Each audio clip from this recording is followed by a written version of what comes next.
আমরা যখন মৃত ব্যক্তির কবরের পাশে দাঁড়াই, জিয়ারত করতে যাই, তখন কি মৃত ব্যক্তি বুঝতে পারে আমরা যে তার কবরের পাশে দাঁড়িয়েছি? আমরা যখন কোনো মৃত ব্যক্তির কবরের পাশে দাঁড়াই, জিয়ারত করতে যাই, সালাম পেশ করি, তখন তারা সেটা টের পান।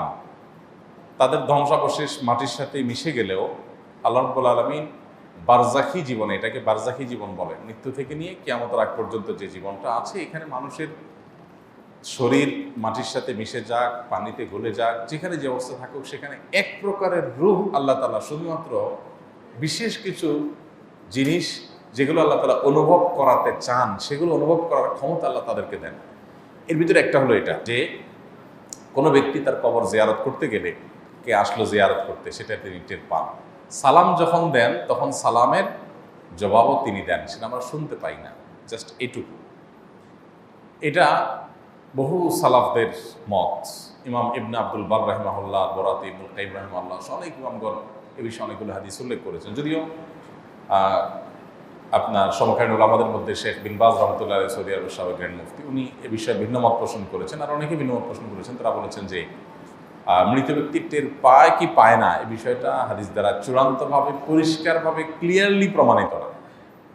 বাট তারা আবার এটাও বলেন নাই যে মৃত ব্যক্তি টের পায় না।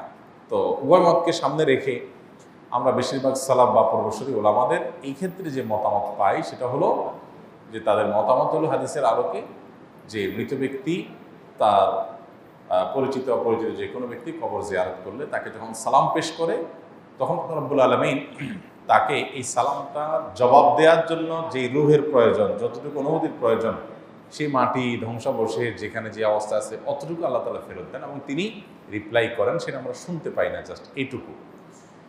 তবে মৃত ব্যক্তি আমাদের সালামের জবাব দিচ্ছেন, তিনি আমাদেরকে জানুক বা না জানুক, আমরা গেলাম কি গেলাম না সেটা টের পেলেন কি পেলেন না, এর চাইতে বড় বিষয় হলো আমাদের জন্য কবর জিয়ারত করা সুন্নাহ। আমরা দূর থেকে তাদের জন্য দোয়া করলে সেটাও তাদের উপকারে আসবে। কাছে যেই দোয়া করতে হবে এটা জরুরি না, কিন্তু কাছে গিয়ে সালাম পেশ করাটা সুন্নাত। আমরা কাছে গিয়ে সালাম পেশ করলে আলাদা সওয়াব হবে। এই জন্য সাধ্যে থাকলে অবশ্যই কবর জিয়ারতের চেষ্টা করা উচিত। নবী করিম সাল্লাল্লাহু আলাইহি ওয়াসাল্লাম বলেছেন, জুরুল কুবুর ফাইন্নাহা তুযাক্কিরুকুমুল আখিরাহ, তোমরা কবর জিয়ারত করো, কারণ কবর জিয়ারত তোমাদেরকে আখিরাতের কথা স্মরণ করিয়ে দেয়। তাহলে খোলাসা কথা হলো, মৃত ব্যক্তির কবরের পাশে গিয়ে দাঁড়িয়ে সালাম পেশ করলে তিনি সে সালামের জবাব দেওয়ার মতো শক্তি, সামর্থ্য, রূহ তার ওই ধ্বংসাবশেষ বা তার শরীর দেহাবশেষ, যেটা দেহাবশেষ, সেখানে আল্লাহ তাআলা অতটুকু ফেরত দেন এবং তিনি সেটা দিয়ে রিপ্লাই দেন, আমরা শুনতে পাই না। এবং বিভিন্ন সালাফদের বক্তব্য থেকে আমরা জানি যে তিনি টেরও পান যে কে আসলো কে আসলো না। আল্লাহু আ'লাম বিস-সাওয়াব।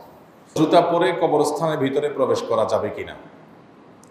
জুতা পরে আমরা কবরস্থানের ভিতরে জিয়ারতের উদ্দেশ্যে বা কোনো কাজে যাব কিনা, এর উত্তর হলো, নবী করিম সাল্লাল্লাহু আলাইহি সাল্লাম এক ব্যক্তিকে জুতো পরিহিত অবস্থায় কবরস্থানে দেখে নির্দেশ করেছেন, তোমার জুতাগুলো খুলে ফেলো।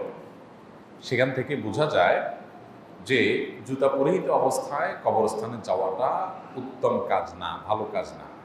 সুন্নাহ হলো কবরস্থানে প্রবেশ করলে জুতা খুলে তারপরে প্রবেশ করবো আমরা। যদিও যদি কোনো কবরস্থানে কাঁটা বা ইটের টুকরা, ক্ষতিকর কিছু বা পায়ে ব্যথা হতে পারে, এরকম কিছু থাকতে পারে, সেই আশঙ্কা থেকে আপনি জুতো পরে কবরস্থানে যান, তাহলে সেটা ভিন্ন কথা, তাহলে সেটা জায়েজ আছে। নর্মালি আপনি কবরস্থানে যখন যাবেন জুতা খুলে তারপরে প্রবেশ করবেন, এটাই হলো সুন্নাহ, এটাই হলো উত্তম। এর একটা কারণ এও হতে পারে যে কবরবাসীর প্রতি আপনার সম্মান প্রদর্শন করা, যে তারা এখানে মাটিতে শুয়ে আছে, অতএব মাটিতে আমি সেগুলো জুতা পায়ে পাড়ালাম না অ্যাটলিস্ট। আর সবচেয়ে বড় কারণ তো হাদিসে নিষেধ আছে, সেজন্য বিদায় কবরস্থানে জুতা পরিধান করে না যাওয়াটাই হলো সুন্নাহ এবং মুস্তাহাব। বাসা বাড়িতে কুকুর থাকলে বিপদ আসে, কথাটা কতটুকু সত্য যদি বুঝিয়ে বলতেন। বাসা বাড়িতে কুকুর থাকলে বিপদ আসে, এরকম কোনো কথা কোরআন অথবা হাদিসে এইভাবে বলা হয় নাই আমার জানা মতে। তবে এটুকু ঠিক যে কুকুর বাসা বাড়ির ভেতরে, ঘরের ভেতরে কুকুর নিজেরা যেখানে বসবাস করে সেখানে রাখা, এটা হাদিসের আকারে নিষেধ। একটা প্রাণী হিসেবে তার প্রতি সিম্পেথি থাকবে, মায়া থাকবে, দরদ থাকবে, তার কষ্ট লাঘবের চেষ্টা থাকবে, অসুস্থ হলে চিকিৎসা দিবেন, ক্ষুধার্ত হলে খাবার দিবেন, পিপাসার্ত হলে পানীয় দিবেন, এগুলো সব ঠিক আছে। এর মানে এই না যে আপনি তাকে আপনার ঘরে তুলে নেবেন, কত প্রাণী তো পৃথিবীতে আছে। ইসলাম তো অন্য কোনোটার ব্যাপারে আপনাকে এই নিষেধাজ্ঞা দেয় নাই যে আপনি বাসায় রাখতে পারবেন না, কুকুরের করে দিয়েছে।